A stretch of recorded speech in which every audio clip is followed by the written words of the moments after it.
सघोषो धार्तराष्ट्राणां हृदयानि व्यदारयत् नभश्च पृथिवीं चैतुमुलोऽभ्यनुनादयन्।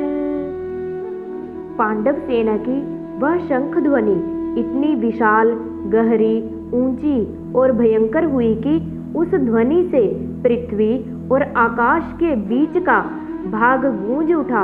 उस शब्द से अन्यायपूर्वक राज्य के हड़पने वालों के और उनकी सहायता के लिए उनके पक्ष में खड़े हुए राजाओं के हृदय विदीर्ण हो गए।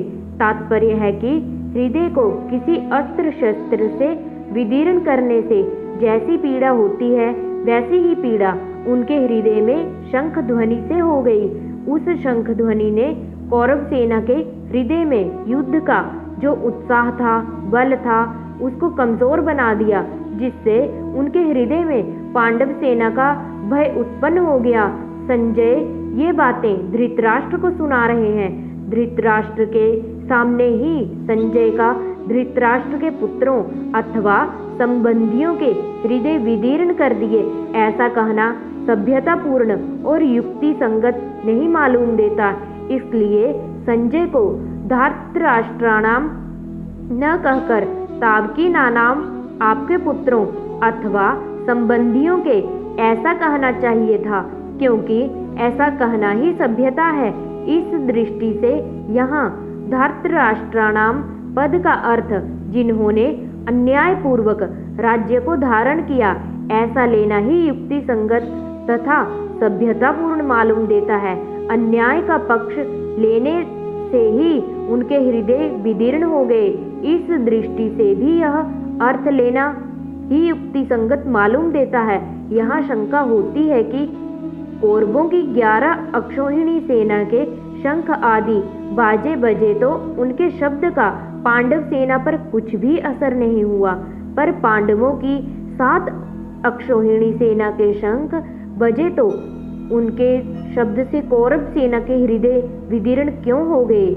इसका समाधान यह है कि जिनके हृदय में अधर्म, पाप, अन्याय नहीं है, अर्थात जो धर्म पूर्वक अपने कर्तव्य का पालन करते हैं, उनका हृदय मजबूत होता है। उनके हृदय में भय नहीं होता। न्याय का पक्ष होने से उनमें उत्साह होता है, शूरवीरता होती है।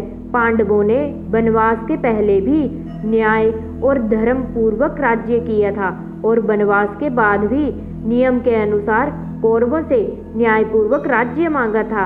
अतः उनके हृदय में भय नहीं था, प्रत्युत उत्साह था, शूरवीरता थी। तात्पर्य है कि पांडवों का पक्ष धर्म का था।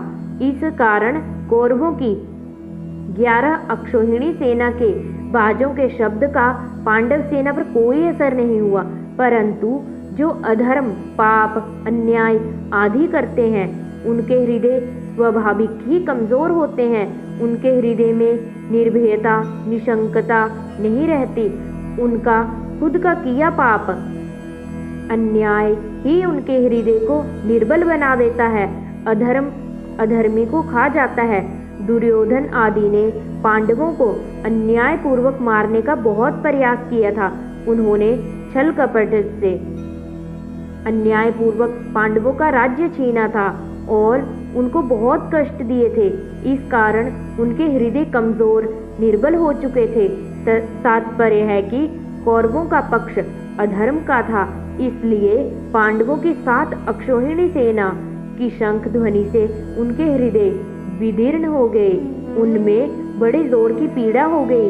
इस प्रसंग से साधक को सावधान हो जाना चाहिए कि उसके द्वारा अपने शरीर, वाणी, मन से कभी भी कोई अन्याय और अधर्म का आचरण ना हो।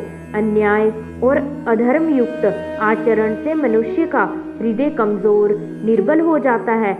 उसके हृदय में भय पैदा हो जाता है। उदाहरणार्थ, लंकाधिपति रावण से त्रिलोकी डरती थी। वहीं रावण जब सीता जी का हरण करने जाता है, तब भयभीत होकर इधर उधर देखता है। इसलिए साधक को चाहिए कि वह अन्याय, अधर्म युक्त आचरण कभी न करे। जय माता रा।